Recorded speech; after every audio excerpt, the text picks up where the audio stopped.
샬롬, 이동춘 목사입니다. 오늘도 여러분의 삶이 주님의 평안으로 가득하시길 기원하며 하나님의 말씀을 나누겠습니다. 오늘 말씀은 요한복음 5장 1절에서 9절 말씀입니다.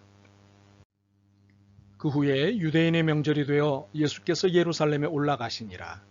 예루살렘에 있는 양문 곁에 히브리 말로 베데스라 하는 못이 있는데 거기 행각5이 있고 그 안에 많은 병자, 맹인, 다리 저는 사람, 혈기 마른 사람들이 누워 물의 움직임을 기다리니 이는 천사가 가끔 못에 내려와 물을 움직이게 하는데 움직인 후에 먼저 들어가는 자는 어떤 병에 걸렸든지 낫게 되밀어라. 거기 38해 된 병자가 있더라. 예수께서 그 누운 것을 보시고 병이 벌써 오래된 줄 아시고 이르시되 내가 낫고자 하느냐? 병자가 대답하되 주여 물이 움직일 때에 나를 못에 넣어주는 사람이 없어 내가 가는 동안에 다른 사람이 먼저 내려가나이다. 예수께서 이르시되 일어나 내 자리를 들고 걸어가라 하시니 그 사람이 곧 나아서 자리를 들고 걸어가니라. 아멘. 요한복음 5장 1절에서 9절 말씀을 본문으로 절망을 끝내고 희망의 첫날 만들기라는 제목의 말씀을 나누도록 하겠습니다. 오늘 본문은 1절의 그 후란 말씀으로 시작됩니다. 여기서 그 후란 예수님께서 갈릴리 가나에서 말씀으로 왕의 신하의 아들을 살리신 그 후를 말합니다. 그 후에 유대인의 명절이 있어 예수님께서 예루살렘에 올라가셨습니다. 유대인의 명절에는 유대인 성년 남자가 의무적으로 지켜야 하는 유월절, 오순절, 그리고 장막절 3대 명절이 있는데 명절이 되면 사람들은 한껏 기뻐합니다. 그러나 명절임에도 자신의 슬픈 운명에 고통스러워하는 사람들이 있었습니다. 예루살렘에 있는 양문 곁에 자비의 집이라는 베데스다 연못에서 하나님의 자비를 기다리고 있는 사람들이었습니다. 거기에는 행각5이 있고 그 안에는 수많은 병자들이 있었습니다. 그런데 그곳은 삶의 기쁨이나 희망이 아닌 어두움과 죽음의 그림자가 짙게 깔려 있었습니다. 그곳에는 자신의 비참한 신세를 한탄하는 소리, 세상을 원망하며 저주하는 소리로 가득하였습니다. 이들은 모두 불치병으로 세상에서 용하다는 의사나 약은 쓸대로 다 써보고도 효험이 없어 마지막으로 이곳에 온 사람들이었습니다. 여기에 온 이들의 유일한 희망은 물의 동함을 기다리는 것이었습니다. 천사가 가끔 못에 내려와 물을 차게 하는데 동한 후에 제일 먼저 들어가는 자는 어떤 병에 걸렸든지 낫게 되기 때문이었습니다. 그들은 이 신락 같은 희망으로 삶을 지탱해 가고 있었습니다. 그런데 이 희망은 마지막 힘이면서 슬픔이었습니다. 그리스 신화에 판도라 상자가 나오는데 인간은 너무 궁금하여 그 상자의 뚜껑을 열어보았습니다. 그러자 온갖 재앙들이 쏟아져 나왔습니다. 황급하게 그 뚜껑을 닫았는데 마지막 남은 것이 희망이었습니다. 그러기에 희망은 인간이 한계 가운데서 최후로 가질 수 있는 무기입니다. 그러나 세상의 희망은 제한적이기에 치열한 경쟁을 낳습니다. 유한하기 때문에 오히려 더 큰 실망과 상처를 줍니다. 베데스다 목가도 예외가 아니었습니다. 물이 차는 결정적인 순간에는 자기가 살기 위해 어쩔 수 없이 이기적이고 무자비하게 되지 않을 수 없었습니다. 또한 언제 물이 동할지 모르기 때문에 서로 눈치를 보며 긴장된 삶을 살아야 했습니다. 그들은 누가 못에 돌만 던져도 신경을 곤두세웠습니다.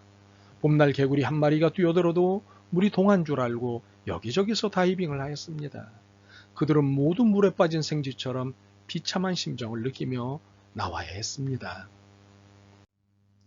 베데스다 목가의 상황은 죄로 인해 병든 인간 사회의 모습을 말해주고 있습니다.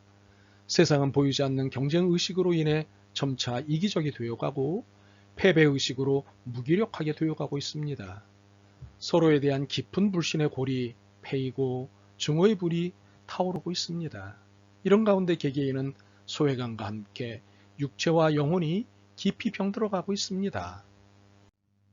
5절을 보면 이러한 베데스다 목가에 38년 된 최고참 병자가 있었습니다. 1, 2년 병마에 시달리는 것도 힘든 일인데 38년 동안 누워 있었으니 그 모습이 어떠하겠습니까? 눈은 초점을 잃고 피골은 상접하여 모습이 몹시 흉했을 것입니다. 오래 누워 있어서 온몸에 욕창이 나고 악취가 풍겼을 것입니다. 세상은 바뀌었지만 38년 된 병자는 조금도 바뀌지 않았습니다. 그는 죽지 못해 살고 있을 뿐이었습니다.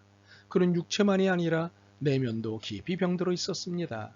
긴 병에 효자가 없다고 하듯 이제는 누구도 그에게 관심을 갖지 않았습니다. 그의 인생은 점차 꺼져가는 심지어와 같았습니다. 이러한 그에게 예수님께서 찾아오셨습니다. 이것은 은혜 중의 은혜입니다. 예수님은 이 소망 없는 자에게 소망이 되시고 이 소외된 자에게 친구가 되어 주셨습니다. 6절입니다. 예수께서 그 누운 것을 보시고 병이 벌써 오랜 줄 아시고 이르시되 내가 낫고자 하느냐? 예수님은 먼저 그 누운 것을 보셨습니다. 보셨다는 것은 그에게 깊은 관심을 가지고 주목하셨다는 뜻입니다. 누군가를 제대로 도우려면 그가 어떤 상태에 있는가를 정확히 알아야 합니다. 그러기 위해서는 그 고통을 이해하고 함께 나눌 사랑의 교감이 필요합니다. 38년 된 병자의 누운 모습이 부담스러운 모습임에도 불구하고 그를 보시는 예수님의 눈은 따뜻했습니다. 이런 양을 애타게 찾는 선한 목자의 마음이었습니다. 병이 벌써 오랜 줄 아신 예수님은 그가 병으로 얼마나 심한 고통을 겪어왔는가를 아셨습니다. 자기 힘으로는 어찌할 수 없는 무기력한 상태에 있음을 하셨습니다. 그가 아무런 희망도 없이 인생을 체념하고 자포자기의 상태에 있음을 하셨습니다. 이러한 그를 향해 내가 낫고자 하느냐고 질문하셨습니다. 얼핏 듣기에는 이상한 질문 같습니다. 그렇지만 그에게는 가장 적절한 처방이었습니다. 예수님의 내가 낫고자 하느냐는 질문은 병자 자신이 나음을 받아야 할 사람이라는 자아인식을 시켜주신 것입니다. 그리고 낫고자 하는 희망을 심어주신 것입니다. 뿐만 아니라 그가 원하기만 하면 나을 수 있다는 믿음을 심어주신 것입니다. 가장 치료하기 힘든 환자는 자신이 병들었는데도 그 사실을 인식하지 못하고 또 인정하지 않으려고 하는 사람입니다. 정신병원에 있는 대부분의 환자들은 자기가 아프다는 사실을 인정하지 않는답니다. 그래서 치료하기가 힘듭니다. 의사들은 자신이 병자라는 사실을 인정하면 절반은 치료가 된 것이라 말합니다. 이처럼 영적으로 가장 큰 문제는 자신이 죄로 인해 심각한 영혼의 병을 앓고 있다는 사실을 깨닫지 못하는 것입니다. 사람에게는 제일 먼저 죄인으로서의 자아인식이 필요합니다. 그 후에는 영혼의 병을 치료받고자 하는 간절한 영적 소원이 있어야 합니다. 이때 영적 소원은 참으로 중요합니다. 낫고자 하는 간절한 소원이 없으면 좋은 약도 잘 듣지 않기 때문입니다. 세상에서 가장 무서운 병은 동화성이라는 병입니다. 냄새나는 화장실에 오래 앉아 있으면 동화되어 그런 대로 견딜만 합니다. 죄도 처음 지을 때는 심한 죄의식이 생겨 괴롭지만 자꾸 반복해서 짓다 보면 죄에 동화되어 죄책감도 없이 용감하게 죄를 짓게 됩니다. 죄의 면역이 되어 불감증 환자가 됩니다. 그러므로 습관화되고 체질화된 병에서 나음을 받으려면 낫고자 하는 소원이 있어야 합니다. 그리고 어떤 병에 걸렸을지라도 주님께서는 반드시 고치실 수 있다는 믿음을 가져야 합니다. 예수님께 희망과 믿음만 가진다면 어떤 병도 어떤 한계도 극복할 수 있습니다. 내가 낫고자 하느냐? 이 질문은 죄로 인해 깊이 병든 인생들에게 낫고자 하는 희망을 불어넣어 주시는 자비로운 주님의 질문입니다. 이렇게 예수님은 희망이십니다. 우리의 유한성을 초월하는 영원한 희망이십니다. 내가 낫고자 하느냐는 질문의 병자는 예, 제가 낫기를 원합니다. 제발 저를 고쳐주셔서 한 번만이라도 걸어보게 해주십시오. 라고 대답하야 마땅합니다. 그런데 그는 이런 대답을 했습니다. 7절입니다. 주여, 물이 동할 때는 나를 못에 넣어줄 사람이 없어 내가 가는 동안에 다른 사람이 먼저 내려가나이다. 그의 대답은 그의 내면의 문제를 드러낸 대답이었습니다. 38년 된 병자는 사람들이 마땅히 자기를 도와주어야 한다고 생각했습니다. 자기는 병자이기 때문에 마땅히 그래야 한다고 생각한 것입니다. 그가 처한 조건으로 보면 그가 사람을 의존하는 것은, 의지하는 것은 당연한 것처럼 보입니다. 그러나 어떤 상황 가운데서도 사람을 의존하는 것은 큰 문제입니다.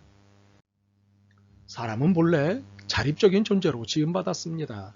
자립이라는 용어로 independence로서 이는 dependence on God의 준말입니다. 그러므로 자립이란 하나님만을 의지하는 것입니다. 사람이 사람을 의지하게 되면 무기력해지고 불평하고 원망하게 됩니다. 또 상황에 굴복당하고 패배적인 인생을 살게 됩니다. 사람은 동역하거나 사랑할 대상이지 의지할 대상이 아니기 때문입니다.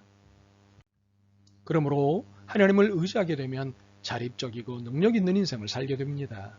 어려운 가운데서 오히려 살아있는 믿음을 배우고 역사를 창조하는 인생을 살게 됩니다.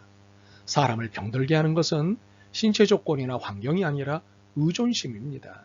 의존심은 사람을 무기력하게 하고 못쓰게 만드는 것입니다. 어쩌면 이것은 패배주의에 기인한 것일 수도 있습니다. 어찌되었든 38년 병자는 자신의 의존심의 문제와 함께 내면의 문제를 예수님께 고백한 것입니다. 예수님은 이런 그를 도와주셨습니다. 8절입니다.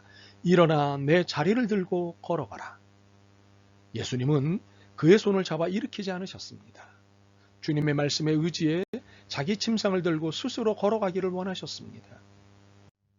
예수님은 그가 사람을 의존한 채 불평하고 무기력하게 누워있는 것을 원치 않으셨습니다. 그가 패배주의와 운명주의에 빠져있는 것을 원치 않으셨습니다. 그가 더 이상 다른 사람에게 부담을 주는 인생으로 살기를 원치 않으셨습니다. 자립적이고 개척적인 인생, 하나님을 기쁘시게 하고 모든 사람에게 하나님의 축복을 나누어주는 복의 근원의 인생을 살기를 원하셨습니다. 그래서 그에게 명령하셨습니다. 일어나 내 자리를 들고 걸어가라. 이렇게 그는 전능하신 하나님의 음성을 들었습니다. 그 음성은 생명의 음성이었습니다. 그가 생명의 음성을 들었을 때 팔다리에 힘이 생겼습니다. 그는 일어나 의존심의 돗자리, 불평의 돗자리, 패배와 운명의 돗자리, 무기력의 돗자리를 둘둘 말아들고 당당히 걸어갔습니다. 이렇게 주님의 말씀에는, 이렇게 예수님의 말씀에는 사람을 살리는 생명력이 있습니다. 참으로 우리의 삶에도 38년 된 고질병과 같은 것이 있습니다. 이로 인해 희망을 끊고 될 대로 되라는 식의 삶을 살기 쉽습니다. 분명한 것은 이 고질병은 세상이 주는 희망으로는 고칠 수 없습니다. 주님으로부터 오는 희망을 영접해야 고칠 수 있습니다. 내가 낫고자 하느냐 하는 주님의 변하지 않는 희망을 붙잡아야 합니다. 말하기는 이제부터 여러분 모두 이러한 예수님의 희망으로 가득한 새 인생을 살았으면 좋겠습니다. 아멘. 주님만 의지해야 하는데 다른 것들에 너무도 많은 의존을 한 삶이었음을 깨닫습니다. 왜 자주 절망에 빠지는지 이제 알았습니다.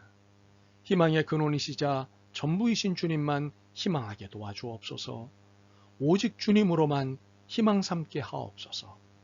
예수 그리스도의 이름으로 기도드립니다. 아멘. 오늘도 여러분의 믿음과 삶을 응원합니다. 사랑합니다.